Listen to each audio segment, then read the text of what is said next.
We have another technical insight topic for you today. We're talking about inflation. We look at this indicator in our national report. I've got David McMillan here today. David, what is inflation?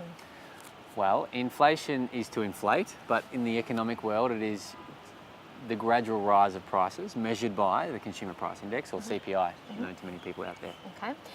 What's the relevance to inflation to property prices? Okay, so a lot of people don't understand when they bet on property, it's really a bet on inflation. And that is inflation to happen, and for inflation to be at least where the RBA want it, which is between 2 and 3%. What happens if the RBA can create inflation, or if there's just inflation independent of the RBA, that will translate into income growth, okay?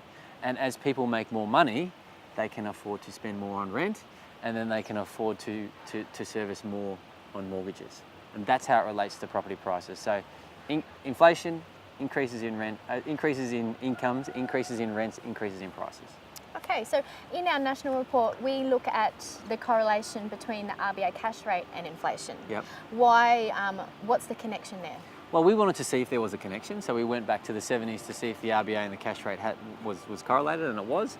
The higher inflation, the higher the RBA cash rate, because they're trying to bring inflation down. And at the moment, inflation is very low, so the cash rate is very low because they're trying to stimulate spending. So I think the takeaways from looking at the graph are really that we've moved away from a high inflationary environment to a low inflationary environment. That's why interest rates are low, and that's perhaps why we're struggling to see wage growth. And all that is going to culminate into the most likely outcome is just slower growth. Yeah. Slower growth. Great. Thank you for joining us. If you'd like to read more about this topic, head on over to an article at performancedata.com.au.